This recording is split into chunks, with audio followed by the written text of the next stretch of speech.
Hello everyone, welcome to star IQ. Star IQ के video platform पे आप सभी का बहुत बहुत स्वागत है। आइए स्टार्ट करते हैं 7 अप्रैल 2022 के हरियाणा करंट अफेयर।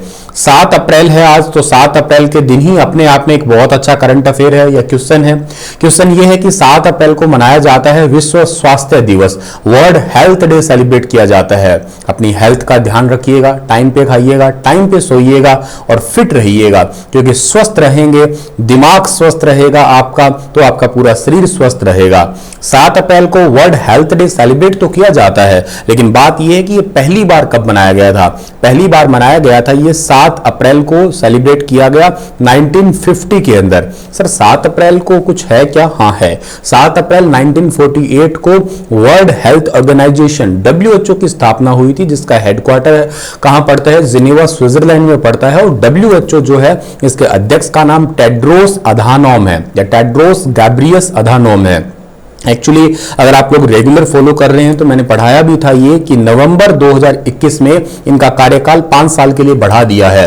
और दूसरी इंपॉर्टेंट बात है कि इनका कार्यकाल 5 साल के लिए बढ़ाया है, ये इथोपिया के रहने वाले हैं, टेड्रोस गैब्रियस अधानोम। अच्छा, एक बात और याद रखिएगा आप लोग कि इस बार का जो ये हेल्थ डे सेलिब्रेट किया जाता है ना, इस बार का थीम क्या है? तो इस बार का थीम है आर प्लैनेट आर अर्थ, या यूं आर हेल्थ कहिएगा, आर प्लैनेट आर हेल्थ। भाई हमारा जो ये पूरा ग्रह है, इसकी हेल्थ का ही मेन जो है ना फोकस है, यही इस बार का थीम है। वैसे बच के रहिएगा, कोरोना का XE वेरिएंट आ चुका है। ऐसी संभावना है कि जून तक फिर से कोविड जैसी सिचुएशन या भयंकर लॉकडाउन जैसी सिचुएशन देखने को मिले। महाराष्ट्र में उसके जो कोरोना का जो नया वेरिएंट है XE, उसने दस्तक भी दे दी है। खैर अपना ख्याल रखिएगा, घबराइएगा नहीं, बस आपको थोड़ा सा अपना ख्याल रखना है। सो आइए आगे बढ़ते हैं और आज का सवाल पढ़ें पहले। तो कल आपसे एक सवाल किया था, उसका सही जवाब क्या होगा? लॉर्ड माउंटबेटन का सर्वाधिक विवादास्पद कार्य कौन सा था? सबसे विवाद वाला जो कार्य था वो था पंजाब और बंगाल का विभाजन करना था। यही विभाजन होगा, ये सबसे बड़ा विवाद वाला कार्य जो था। 3 जून 1947 को लॉर्ड माउंटबेटन ने अपनी योजना को सामने रखा, जिसमें भारतीय राजनीतिक समस्या के समाधान के लिए कदमों की रूपरेखा तैयार की गई थी। योजना के अनुसार भारत और पाकिस्तान में विभाजित किया जाना है और बंगाल और पंजाब का विभाजन होगा। उत्तर पूर्वी सीमा प्रांत और असम के सिलहट जिले में भी एक जनमत संग्रह होगा। तो ये एक इनका विवादास्पद कार्य था। आज का पहला क्वेश्चन क्या रहने वाला है? देखो, खेलो इंडिया यूथ गेम 2021 प्रतियोगिता का आयोजन कुल कितने जगह पर किया जाएगा? एक तो ना इन्होंने बावड़े बना रखे हैं, बार बार यही न्यूज देते रहते हैं, ये खेलो इंडिया यूथ गेम 2021 पूरा डकार गए, ये एक गेम करवाया नहीं इन्होंने। अब क्या है कि इस पे भी विवाद था जगहों पे, और अब जगहों का विवाद फाइनली खत्म करके कह रहा है कि पक्का 5 ही जगहों पे गेम को करवाएंगे। 5 जगहों पे गेम करवाएंगे। 5 जगह कौन सी है? पंचकुला है, अंबाला है, शाहबाद है, दिल्ली है और चंडीगढ़ है। इनके खेल स्टेडियम में प्रतिस्पर्धा का आयोजन होगा। 25 खेलों को किया जाएगा प्रतियोगिता में शामिल। प्रतियोगिता में भारत सहित ब्रिक्स देशों के खिलाड़ी भी हिस्सा लेंगे, लेकिन गेम करवाएंगे कब, ये बात का इन्होंने अभी जिक्र नहीं किया। कहा तो है कि अप्रैल में करवा लेंगे। मां की सौगंध खाइए कि इस बार तो पक्का अप्रैल में गेम करवा लेंगे, ठीक है ना। विद्या पढ़ाई की कसम है, मां की सौगंध है, इस बार तो गेम करवाएंगे। अब पता नहीं यार, अप्रैल से कहते आ रहे हैं। पहले इन्होंने को याद होगा ना आप लोगों को, 21 नवंबर से 5 दिसंबर कहा था, फिर बोले ना ना ना ये तो बहुत देर हो जाएगा, कम दिनों में करते हैं। कम दिनों में इन्होंने कहा 21 नवंबर से कि 30 नवंबर तक करवा लेंगे। फिर कहते ना ना ना ये नहीं है। फिर कहा फरवरी में। फरवरी में कब भाई? कहते 5 फरवरी से 14 फरवरी तक। वो आशिकों के नवरात्रे चल रहे थे उन दिनों में, तो कहते हैं यार इन दिनों में करवाओगे गड़बड़ हो जाएगा। फिर दिन काट दिए। फिर अब मार्च में कहा, मार्च में तो कहते 100% है, पूरा मार्च निकल गया। कहते मार्च लास्ट में है, मार्च लास्ट गया। कहते अब अप्रैल लास्ट में, चलो देख लेंगे अप्रैल लास्ट में भी। आज 7 अप्रैल तो आ ही गया है। खैर अब मां की सौगंध तो खाइए, कहते करवाएंगे। इससे पहले जो आपका स्पोर्ट्स अथॉरिटी ऑफ इंडिया है, साई है, उन्होंने पहले ही कह दिया कि 2023 के गेम है ना, ये मध्य प्रदेश में होंगे। बहुत नाटक कर लिए तुमने, पूरा 2021 तुमने खत्म कर दिया। पहली बार ये खेलो इंडिया यूथ गेम 2018 में स्टार्ट हुए थे, किसी को याद हो तो, और 2018 में दिल्ली से स्टार्ट हुए थे। पहली बार में हम लोग पहले नंबर पे आए थे। राज्यवर्धन सिंह राठौर जो कि 2004 के एथेंस ओलंपिक में सिल्वर मेडलिस्ट है, उन्होंने जो है ना इन गेम को स्टार्ट किया था इंटर स्कूल कॉम्पिटिशन को बढ़ाने के लिए। आगे जाते हैं, और ये तो बातें मैं आपको वैसे ही बता दिया। लोगो वगैरह सब कुछ डिजाइन जो है ना वो किसने किया था? राज्यवर्धन सिंह राठौर ने ही किया था। अगला सवाल है कि हरियाणा सरकार द्वारा किसानों को देसी कपास उगाने पर कितने रुपए प्रति एकड़ प्रोत्साहन दिया जाएगा। ये बात मैंने आपको पहले भी पढ़ाई थी और इस पे फाइनल जो है ना मोहर लगी है, उस टाइम पे घोषणा हुई थी। अब इसको जो है ना हरियाणा का कृषि और किसान कल्याण विभाग हरियाणा के द्वारा इस पे जो है ना मोहर लगा दी गई है और इसका सही आंसर रहेगा टोटल 3000 रुपए जो है ना वो दिए जाएंगे देसी कपास जो है ना उगाने पर। देसी कपास उगाने के लिए जो है ना इसका आवेदन है या ये पैसे लेने के लिए मेरी फसल मेरा ब्यौरा पोर्टल है, इस पर रजिस्ट्रेशन करना बहुत जरूरी है और किसानों को खेत के सत्यापन उपरांत 3000 रुपए प्रति एकड़ जो है ना मतलब पूरा उसका निरीक्षण करने के बाद ही 3000 रुपए प्रति एकड़ दिए जाएंगे। फसल विविधता को बढ़ावा देने के लिए और कीटों से नुकसान कम हो, एक गुलाबी सुंडी है उससे नुकसान कम करने के लिए स्पेशल प्रकार का बीज, स्पेशल प्रकार के पेस्टिसाइड जो है ना वो इस योजना के अंदर शामिल किए गए हैं।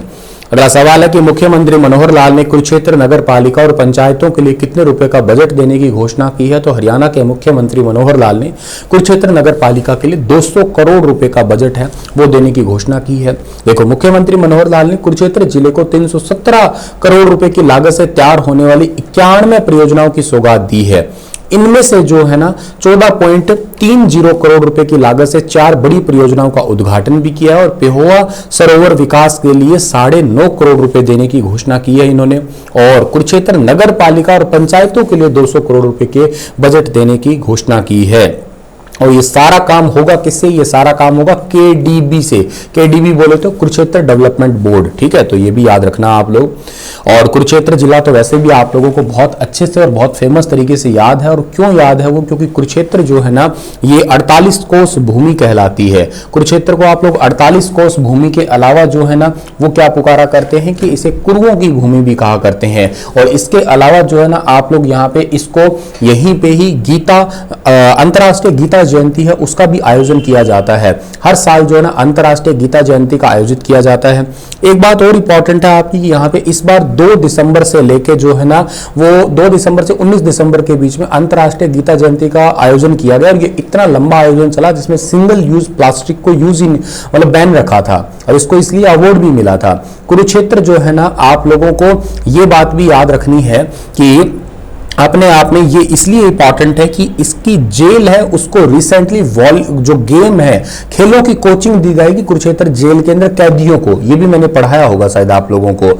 यहाँ पे श्री कृष्ण संग्रहालय, श्री कृष्ण म्यूजियम भी बनेगा, श्री कृष्ण उत्सव भी मनाया जाएगा हर साल। तो ये चीजें आपको जरूर याद रहनी चाहिए। अगला सवाल क्या है? और एक बात और है, इस कुरुक्षेत्र यूनिवर्सिटी के अंदर आप लोगों को मैंने गोयनका साइंस अवार्ड देने की बात की थी। अगर उसके बारे में कुछ थोड़ा बहुत याद आ रहा है आपको तो कमेंट करके बताइएगा आप लोग मुझे। हरियाणा का कौन सा इंस्टीट्यूट हाई रिस्क प्रेगनेंसी को लेकर ऑस्ट्रेलिया के जो है जॉर्ज इंस्टीट्यूट के साथ मिलकर रिसर्च करने वाला है? तो ये है Rohtak PGI. High pregnancy risk को लेके अब ऑस्ट्रेलिया का जॉर्ज इंस्टीट्यूट और रोहतक पीजीआई ये दोनों मिलकर रिसर्च करेंगे। डिलीवरी जोखिम बड़ी होती जा रही है क्योंकि पीजीआई में पिछले 1 साल में 10,000 डिलीवरी हुई है, इसमें 78% जो है ना प्रेगनेंसी हाई रिस्क प्रेगनेंसी थी एक प्रकार से। अब डिलीवरी या उसके बाद महिलाओं को होने वाले खतरे से बचाने के लिए रिसर्च किया जाएगा। इससे पहले भी इंस्टीट्यूट के साथ में 2 प्रोजेक्ट जो है ना साइन किए जा चुके हैं और इस प्रोजेक्ट को आगे लेके जाने के लिए कम्युनिटी मेडिसिन विभाग के प्रोफेसर डॉक्टर वरुण अरोड़ा जो है ना उनको ये कार्यभार सौंपा गया है। अगला सवाल क्या होगा? उससे पहले हमें यह पता होना चाहिए कि रोहतक पीजीआई की स्थापना कब हुई थी? 1960 को हुई थी और इसके वीसी का नाम डॉक्टर अनीता है, ये याद रखना आप लोग, ठीक है।